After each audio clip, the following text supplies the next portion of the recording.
Hello ਕੀ ਹਾਲ ਚਾਲ ਆ ਜੀ। ਸਾਰਿਆਂ ਨੂੰ ਪਿਆਰ ਭਰੀ ਸਤਿ ਸ੍ਰੀ ਅਕਾਲ, ਆਦਾਬ, ਨਮਸਤੇ। ਹੋਰ ਸੁਣਾਓ ਕੀ ਹਾਲ ਚਾਲ ਆ? ਸਾਰੇ ਠੀਕ ਠਾਕ ਹੋ? ਸਾਰੇ ਚੜ੍ਹਦੀ ਕਲਾ? ਹੋਰ ਸੁਣਾਓ ਘਰ ਬਾਰ ਸਭ ਦੇ ਠੀਕ ਠਾਕ ਆ? ਖੁਸ਼ੀਆਂ ਮਾਣਦੇ ਹੋ? ਖੁਸ਼ੀਆਂ ਮਾਣਦੇ ਰਿਹਾ ਕਰੋ, ਹੱਸਦੇ ਵੱਸਦੇ ਰਿਹਾ ਕਰੋ ਘਰਾਂ 'ਚ। ਅਤੇ ਅੱਜ ਆਪਾਂ ਵੀਡੀਓ ਲੈ ਕੇ ਆਏ ਹਾਂ 1947 ਵੇਲੇ ਦੀ ਜਿਹੜੀ ਵੰਡ ਹੋਈ ਸੀਗੀ, ਉਹਦੇ ਬਾਰੇ ਆਪਾਂ ਜਾਣਕਾਰੀ ਲਵਾਂਗੇ ਵੀ ਉਦੋਂ 1947 'ਚ ਕੀ ਹੋਇਆ ਸੀ। ਆ ਜਾਓ ਪਹਿਲਾਂ ਵੀਡੀਓ ਸੁਣਦੇ ਹਾਂ, ਬਾਕੀ ਦੋ ਚਾਰ ਗੱਲਾਂ ਬਾਅਦ 'ਚ ਕਰਾਂਗੇ। आओ सुनिए वीडियो। हाँ जी। 14 अगस्त 1947 की रात, ये वो रात थी जब हिंदुस्तान के लोग सदियों की गुलामी से निकलकर आजादी की दहलीज पर खड़े थे। करोड़ों भारतीय इस लम्हे का बेसब्री से इंतजार कर रहे थे, लेकिन सुबह होने से पहले वो जश्न की रात एक ऐसा जख्म दे गई जो आज तक नहीं भरा। हमारे देश को अंग्रेजों की गुलामी से आजादी तो मिल गई थी, लेकिन जाते जाते अंग्रेज अखंड भारत में ऐसी ज्वाला भड़का गए जिसे 15 लाख मासूम लोगों के खून से बुझाया गया। अंग्रेजों ने अखंड भारत को दो टुकड़ों में बांट दिया, भारत और पाकिस्तान। जहां एक तरफ भारत में आजादी का जश्न मनाया जा रहा था, वहीं दूसरी तरफ खून की नदियां बह रही थी। लाखों लोग अपने घर, अपनी जमीन और अपनों को छोड़कर भाग रहे थे। दोस्तों, आज के इस वीडियो में हम आपको भारत के इतिहास में 77 साल पीछे ले जाएंगे और आजाद भारत की कुछ ऐसी तस्वीरें दिखाएंगे जिन्हें देख आपके रोंगटे खड़े हो जाएंगे और आपकी आंखों में आंसू आ जाएंगे। लेकिन आगे बढ़ने से पहले हमारी एक छोटी सी रिक्वेस्ट है कि हर भारतीय और पाकिस्तानी इस वीडियो को पूरा जरूर देखे।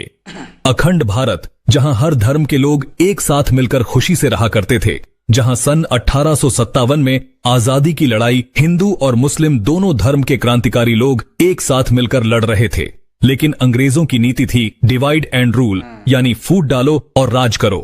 हिंदू और मुस्लिम जो सदियों से साथ रहते थे, अंग्रेजों ने उनके बीच फूट डालने की कोशिश शुरू कर दी। जैसे हिंदुओं और मुस्लिमों को अलग अलग नौकरियां दी, उनके लिए अलग अलग स्कूल बनाए और धार्मिक मुद्दों को हवा दी। अंग्रेजों ने छोटी छोटी बातों को बढ़ा चढ़ाकर दोनों समुदायों में नफरत का बीज बो दिया था। वो हिंदुओं और मुस्लिमों को एक दूसरे के खिलाफ भड़काते रहे। धीरे धीरे ये नफरत इतनी गहरी हो गई कि बात बंटवारे तक पहुंच गई। लेकिन हैरानी की बात यह थी कि हिंदुस्तान के दो टुकड़े करने की जिम्मेदारी सिरिल रैडक्लिफ नाम के जिस ब्रिटिश जज को दी गई थी, भारत में रहना तो दूर, उसने कभी भारत का दौरा तक नहीं किया था। उन्हें सिर्फ 6 हफ्तों में यह तय करना था कि कौन सी जमीन भारत की होगी और कौन सी पाकिस्तान की। रैडक्लिफ ने नक्शे पर ऐसी लकीरें खींची थीं जिसने पंजाब और बंगाल को 2 हिस्सों में बांट दिया। ये लकीरें इतनी जल्दबाजी में खींची गई कि कई गांव, कस्बे और परिवार रातों रात बट गए। लोग सुबह उठे तो पता चला कि उनका घर भारत में है, लेकिन खेत पाकिस्तान में। जिन जगहों पर लोग पीढ़ियों से साथ रह रहे थे, एक ही दिन में वो हिंदुस्तानी से पाकिस्तानी बना दिए गए। ये फैसले ना जमीन को समझकर किए गए, ना लोगों से पूछकर। बस एक अंग्रेज की कलम चली और इतिहास हमेशा के लिए बदल गया। दोस्तों, आजादी के वक्त जब बंटवारा हुआ तो हिंदुस्तान में बारिश का मौसम था। नदियां उफान पर थीं। बाढ़ की वजह से किसानों की फसलें बर्बाद हो चुकी थीं। करीब 2 करोड़ लोग अपने घर छोड़कर इधर से उधर भाग रहे थे। जहां एक तरफ लाखों हिंदू पाकिस्तान से भारत की ओर पलायन कर रहे थे, वहीं दूसरी तरफ लाखों मुस्लिम भारत से पाकिस्तान की तरफ भाग रहे थे। इस वक्त अपनी स्क्रीन पर आप दिल्ली से लाहौर जाने वाली ट्रेन की वीडियो फुटेज देख रहे हैं। लोग ट्रेनों की छतों पर बैठकर सफर करने पर मजबूर थे और जिन्हें ट्रेन नहीं मिल रही थी, वो लोग ट्रकों में बैठकर पलायन कर रहे थे। कुछ लोग बैलगाड़ियों का सहारा ले रहे थे, तो कुछ परिवार साइकिल पर ही अपना जरूरत का सामान लादकर एक देश से दूसरे देश की तरफ दौड़े चले जा रहे थे। जहां एक तरफ करोड़ों लोगों के लिए आजादी किसी वरदान से कम नहीं थी, वहीं लाखों लोगों के लिए ये एक अभिशाप बन चुका था, क्योंकि अपना सब कुछ छोड़कर जान बचाते हुए दूसरे देश में भागना किसी भयानक सपने से कम नहीं था। हालांकि बंटवारे की ये दास्तान तो आजादी से कई साल पहले ही लिखी जा चुकी थी, क्योंकि अंग्रेजों ने देशवासियों में धर्म को लेकर ऐसा जहर भर दिया था, जिससे कई पॉलिटिकल लीडर्स ने तो धर्म के नाम पर ही अपनी पार्टीज बना ली थी। जैसे कि मुस्लिम लीग के चीफ मोहम्मद अली जिन्ना ने आजादी से कई साल पहले ही ये जिद पकड़ ली थी कि हिंदुस्तान में रहने वाले मुस्लिमों को एक अलग मुल्क दिया जाए, और उनकी इस जिद ने हिंदुस्तान के भाईचारे और संस्कृति को ऐसी गहरी चोट पहुंचाई जिसके निशान आज भी देखने को मिलते हैं।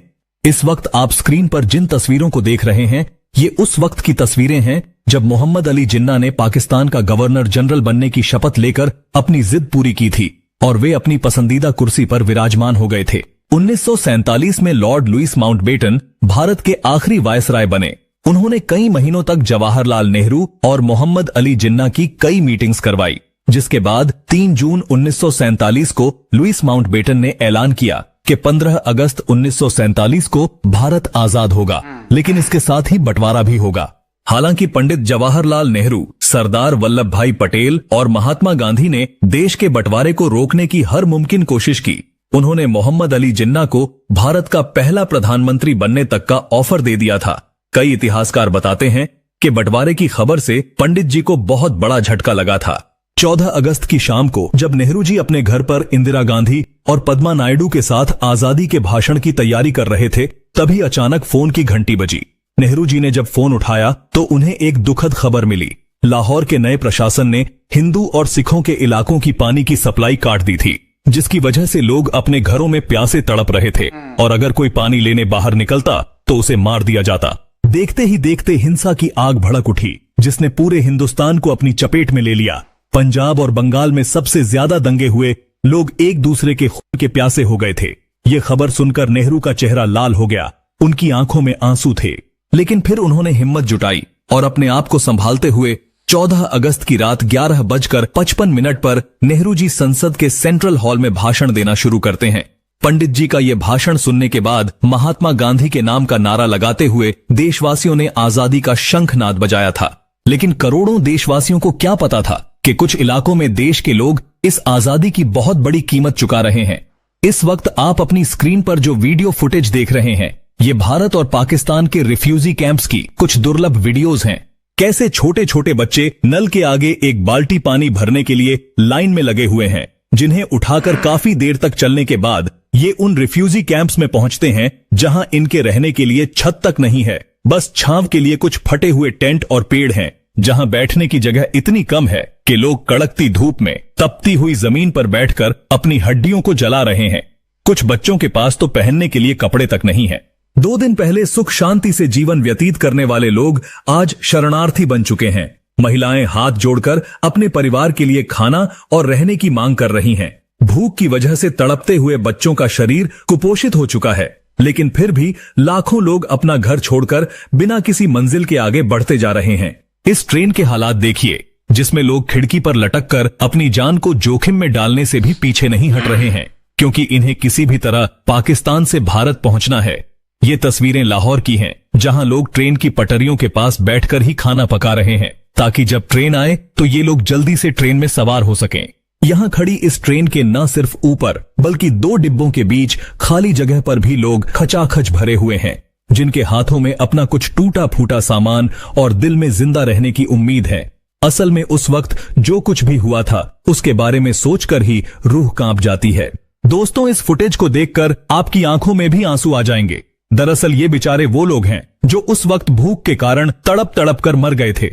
हाथ में थाली लिए रिफ्यूजी कैंप में हमारे देशवासी पेट भर खाने के लिए लंबी लाइनों में लगे हुए थे, और जब उन्हें खाना मिल रहा था तो उनके चेहरों पर ऐसी मुस्कुराहट दिख रही थी जैसे उन्हें जिंदगी मिल गई हो। लेकिन फिर महात्मा गांधी, पंडित जवाहरलाल नेहरू, सरदार वल्लभ भाई पटेल, लाल बहादुर शास्त्री, डॉक्टर भीमराव अंबेडकर और कई महान नेताओं ने इतने मुश्किल हालातों में भी देश को संभाला, जिसकी बदौलत आज हम भारतीय ब्रिटेन से कई गुना आगे निकल चुके हैं। इस बंटवारे में करीब 2 करोड़ लोगों ने अपना देश छोड़ दिया था और करीब 10 से 15 लाख बेकसूर लोगों की जान चली गई। लेकिन अफसोस की बात यह है कि जिन ब्रिटिशर्स ने हम भारतीयों के साथ इतने घिनौने जुर्म किए, जो भारत के इतिहास में लाल अक्षरों से लिखे गए, लेकिन फिर भी उन्हें बारातियों की तरह विदा किया गया। 28 फरवरी 1948 के दिन जब अंग्रेजों की आखिरी टुकड़ी हमारा देश छोड़कर जा रही थी, तो उन्हें बैंड बाजे के साथ विदा किया गया था, जिसके बाद अंग्रेज मुंबई से अपनी बोट में सवार होकर बड़ी शान से ब्रिटेन का झंडा लहराते हुए हमेशा के लिए वापस लौट गए। लेकिन जाते जाते एक ऐसी चिंगारी छोड़ गए थे जिसकी आग में 10 लाख बेकसूर लोगों की जिंदगियां झुलस गई। किसी के बाप को मार दिया गया, किसी की मां ने तड़प तड़प कर दम तोड़ दिया, किसी का भाई बिछड़ गया तो किसी की बहन पीछे छूट गई। दोस्तों, अगर आप ये वीडियो अभी तक देख रहे हैं और अगर आप भी उन लाखों लोगों के दर्द को दिल से महसूस करते हैं, तो कमेंट बॉक्स में उन्हें श्रद्धांजलि जरूर दें और इस वीडियो को ज्यादा से ज्यादा शेयर कीजिए। दोस्तों, ऐसी ही दिलचस्प और सच्ची वीडियोस देखने के लिए हमारे चैनल को सब्सक्राइब करके पास वाली घंटी के बटन को भी जरूर दबाएं। जय हिंद। ਹਾਂਜੀ, ਤੁਸੀਂ ਸੁਣਿਆ 1947 ਦਾ ਵਾਕਿਆ ਜਿਹੜਾ ਹੋਇਆ ਸੀਗਾ। 1947 ਦੇ ਵਿੱਚ ਲੋਕ ਬਹੁਤ ਉਜੜੇ ਸੀਗੇ ਅਤੇ ਜਿਹੜੇ ਅੰਗਰੇਜ਼ ਸੀ ਉਹਨਾਂ ਨੇ ਰਾਤੋਂ ਰਾਤ ਆਪਣੇ ਹਿੰਦੁਸਤਾਨ ਅਤੇ ਪਾਕਿਸਤਾਨ ਦੇ ਵਿਚਾਲੇ ਲਾਈਨ ਕੱਢ ਕੇ ਦੋ ਟੁਕੜਿਆਂ 'ਚ ਵੰਡਤਾ ਸੀਗਾ। ਅਤੇ ਜਿਹੜੇ ਅੰਗਰੇਜ਼ ਸੀਗੇ ਉਹਨਾਂ ਨੇ ਆਪਣੇ ਜਿਹੜਾ ਭਾਈਚਾਰਾ ਸੀਗਾ, ਹਿੰਦੂ ਮੁਸਲਿਮ ਸਿੱਖ ਜਿੰਨੇ ਵੀ ਹੁੰਦੇ ਸੀ, ਇਹ ਸਾਰੇ ਆਪਸ ਵਿੱਚ ਇਹਨਾਂ ਦਾ ਬਹੁਤ ਪਿਆਰ ਹੁੰਦਾ ਸੀਗਾ। ਅਤੇ ਇਹਨਾਂ ਨੇ ਦੇਖਿਆ ਵੀ ਇਹ ਜਿਹੜੇ ਲੋਕ ਨੇ ਆਪਸ ਵਿੱਚ ਪਿਆਰ ਨਾਲ ਬਹੁਤ ਰਹਿੰਦੇ ਨੇ। ਅੰਗਰੇਜ਼ਾਂ ਨੇ ਸੋਚਿਆ ਵੀ ਕਿਉਂ ਨਾ ਇਹਨਾਂ ਨੂੰ ਇਹਨਾਂ 'ਚ ਵੰਡੀਆਂ ਪਾਈਏ, ਅਤੇ ਇਹਨਾਂ ਨੇ ਸਾਰਿਆਂ ਦੇ ਧਰਮਾਂ ਦੇ ਵਿੱਚ ਵੰਡੀਆਂ ਪਾਤੀਆਂ।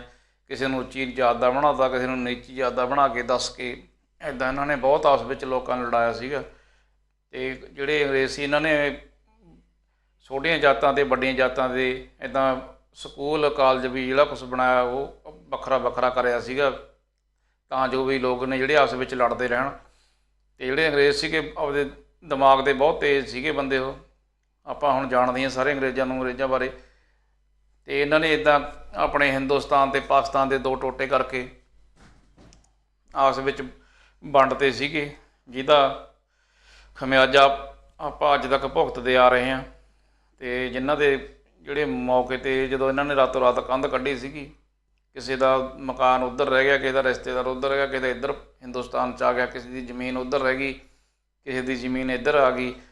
ਇੱਦਾਂ ਬਹੁਤ ਨੁਕਸਾਨ ਲੋਕਾਂ ਦਾ ਉਸ ਟਾਈਮ ਹੋਇਆ ਸੀ। 1.5 ਤੋਂ 2 ਕਰੋੜ ਲੋਕਾਂ ਦਾ ਨੁਕਸਾਨ ਹੋਇਆ ਸੀਗਾ ਉਦੋਂ। ਅਤੇ ਆਪਣੀ ਇਹ ਵੀਡੀਓ ਤੁਹਾਨੂੰ ਕਿੱਦਾਂ ਦੀ ਲੱਗੀ? ਜੇ ਤੁਹਾਨੂੰ ਆਪਣੀ ਵੀਡੀਓ ਚੰਗੀ ਲੱਗਦੀ ਆ ਅਤੇ ਆਪਣੀ ਵੀਡੀਓ ਨੂੰ ਲਾਇਕ ਅਤੇ ਸ਼ੇਅਰ ਜ਼ਰੂਰ ਕਰ ਦਿਆ ਕਰੋ, ਅਤੇ ਨਾਲ ਸਬਸਕ੍ਰਾਈਬ ਜ਼ਰੂਰ ਕਰ ਲਿਆ ਕਰੋ, ਤਾਂ ਜੋ ਕੋਈ ਵੀ ਵੀਡੀਓ ਆਪਾਂ ਅਪਲੋਡ ਕਰੀਏ ਤੁਹਾਡੇ ਤੱਕ ਪਹੁੰਚ ਸਕੇ। ਅਤੇ ਬਾਕੀ ਸਾਰਿਆਂ ਦਾ ਬਹੁਤ ਬਹੁਤ ਧੰਨਵਾਦ। ਤੁਸੀਂ ਆਪਣੀ ਕੋਈ ਵੀ ਵੀਡੀਓ ਆਪਾਂ ਅਪਲੋਡ ਕਰਦੇ ਹਾਂ, ਸਾਰੇ ਵੀਡੀਓ ਆਪਣਾ ਇੰਨਾ ਪਿਆਰ ਦਿੰਦੇ ਹੋ, ਸਾਰਿਆਂ ਦਾ ਦਿਲੋਂ ਧੰਨਵਾਦ ਕਰਦੇ ਹਾਂ। ਮਿਲਦੇ ਹਾਂ ਕਿਸੇ ਹੋਰ ਮੁੱਦੇ 'ਤੇ ਗੱਲ ਕਰਾਂਗੇ, ਅਗਲੀ ਵੀਡੀਓ 'ਚ ਮਿਲਾਂਗੇ। ਤਦ ਤੱਕ ਰੱਬ ਰਾਖਾ। ਵਾਹਿਗੁਰੂ ਜੀ ਕਾ ਖਾਲਸਾ, ਵਾਹਿਗੁਰੂ ਜੀ ਕੀ ਫਤਿਹ। ਆਦਾਬ, ਨਮਸਤੇ, ਸਤਿ ਸ੍ਰੀ ਅਕਾਲ।